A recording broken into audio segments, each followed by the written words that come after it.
Hi everyone!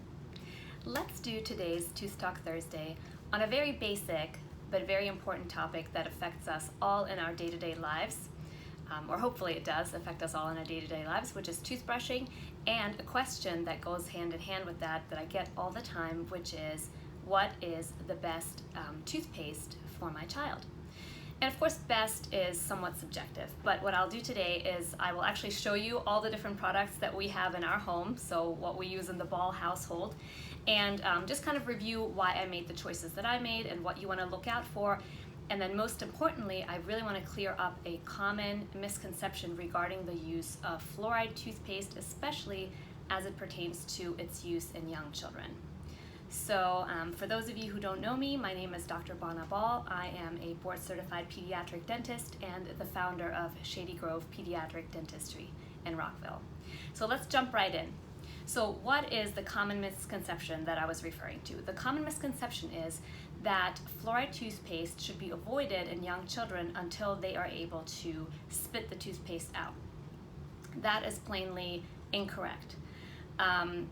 Yes, we have to be careful about the amount that is swallowed, so we don't want to let young children have access to fluoride-containing toothpaste the same way that you wouldn't allow them to have access to Motrin or even just a supplement. Let's say it's a gummy vitamin. You're not going to allow them to eat, half the bottle. That would be a problem.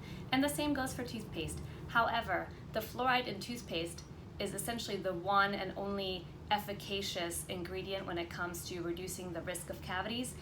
So using a fluoride-free toothpaste, while it can enhance the enjoyment of the experience with the flavoring, it doesn't actually give you that cavity prevention benefit that we're looking for, especially in young children who tend to be more prone.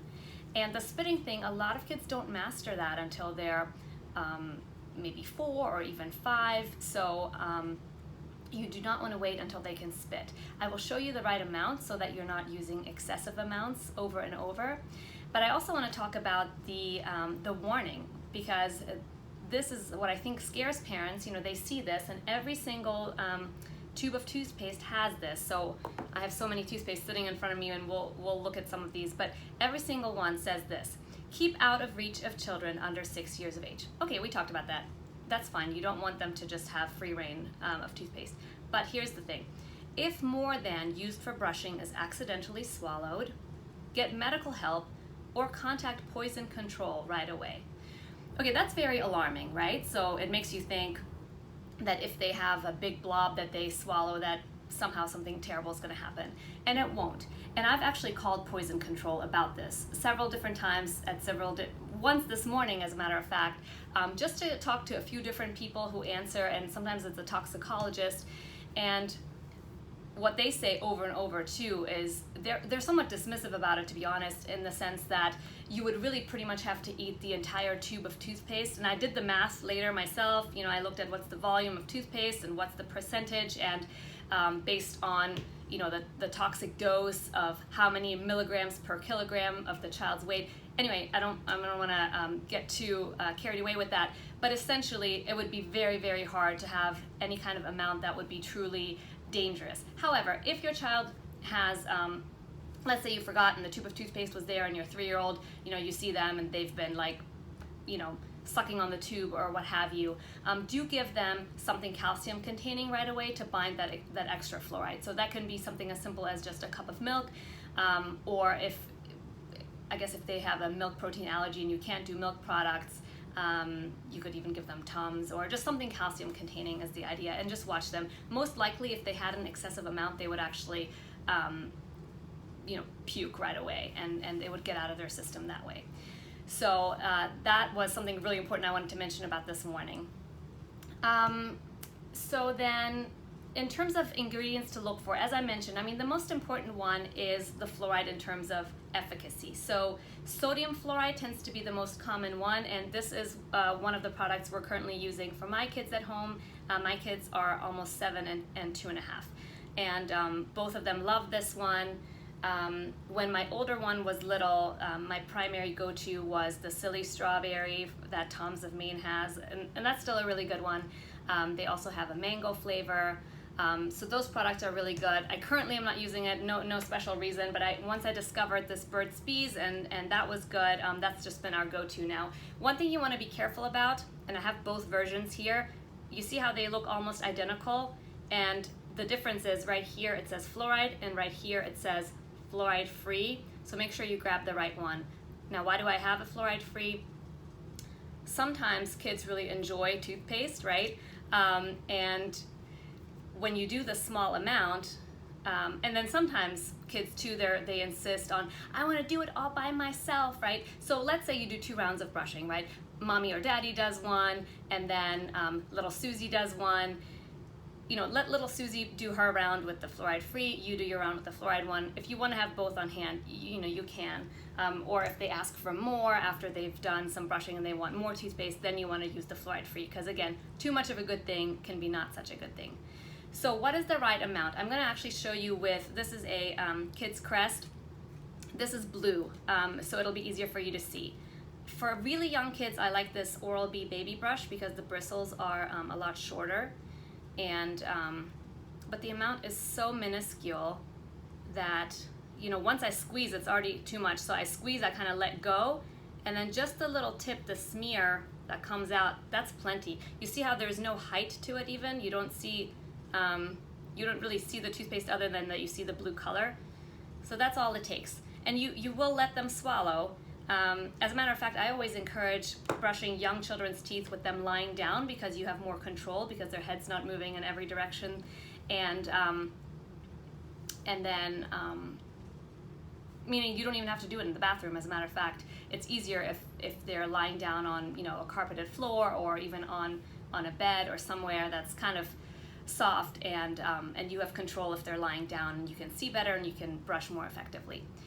So I showed you the Burt's Bees. Another product I like is Hello brand makes some.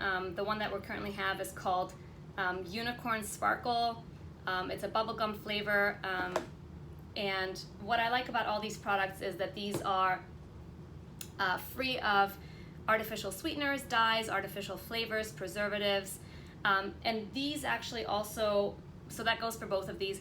These also happen to be SLS free. Now SLS, which stands for sodium lauryl sulfate, is not necessarily a problem. It's gotten a little bit of a bad rep as something to avoid, but really it's only a problem for people who are sensitive to this ingredient. And what it is, it's basically a surfactant, which means a detergent type of ingredient, so it's what's responsible for the foaming quality of toothpaste. But I can tell you, I mean, this is the one I'm currently using, and this does have SLS, and it's not a problem for me, and it's not a problem for most people. But people who are prone to canker sores should definitely try to avoid SLS, because it can be an irritant.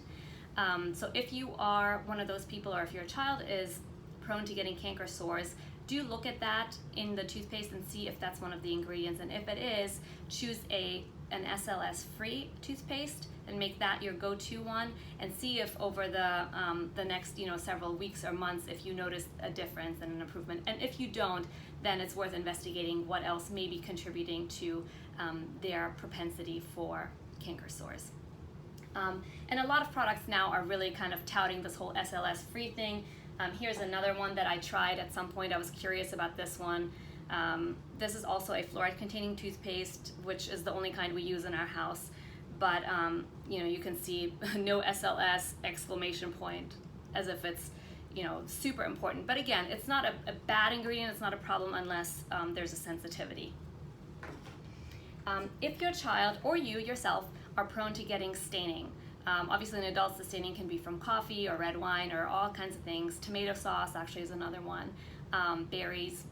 So Arm & Hammer tends to be really good about keeping stains at bay. It works great for kids too. The only problem is pretty much all of their products are mint flavored, and it tends to be a somewhat spicy and intense mint, so it's not right for all kids, but it's worth a trial. So worth a try. Sometimes some trial and error with finding the right toothpaste is involved, and thankfully they don't cost an arm and a leg. So if you let your child choose, of course, if they're with you, they are going to be drawn to the toothpaste products that have characters on them, right? Like Mickey Mouse or Star Wars or Paw Patrol, whatever.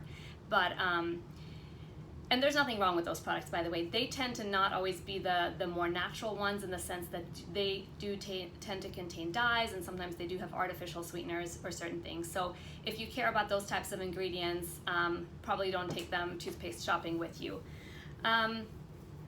And of course, there are prescription strength products too, so the amount of fluoride in those is actually 5 times the amount of the over-the-counter ones. And I think, because I don't want this video to get too long, I'm not going to really go into prescription products in this video. I will mention, however, that all of the over-the-counter products have the same amount of fluoride, whether they are meant for children or adults. So that's an important thing to just know, because sometimes parents ask, is it okay for my kids to have the same toothpaste that we're using, that the adults are using? And yeah, the answer is absolutely yes. If your kids can tolerate the minty spiciness, go for it. It's all the same when it comes to the amount of fluoride. And obviously we want to aim for toothbrushing 2 times a day. Ideally, mornings can be very hectic. I know that just from our own lives and getting out the door. So it doesn't always get done in our house, but at bedtime or before bedtime is definitely crucial. And sometimes you can even sneak it in, like if they do any kind of screen time in the evenings, then you can easily pair it with, hey, we can only watch, whatever the case may be, if we do a really good job with toothbrushing, and then they're not going to give you a hard time. But even if they do, just know that you're doing a good thing for them, and just persevere and do what you got to do. And we're happy to show you some tips and tricks of how to do it, especially with rambunctious little ones. And then as your kids get older, if transitioning them from the more kiddie, fruit or bubblegum flavors to mint as soon as they want to, it's totally up to you. Again, as long as the toothpaste has fluoride in it, it's all gonna be equally efficacious when it comes to the main goal of decreasing our risk for cavities. The fluoride in the toothpaste actually makes the enamel, or the outer shell of our teeth, more resistant to acid, which is the main mechanism behind which cavities form. So it's all good. If you have any questions, you want follow-up information, I'm happy to answer any questions that you have. And let me know if you have any other topics that you'd like to see a video on. I'm always happy to hear feedback on that. And take care.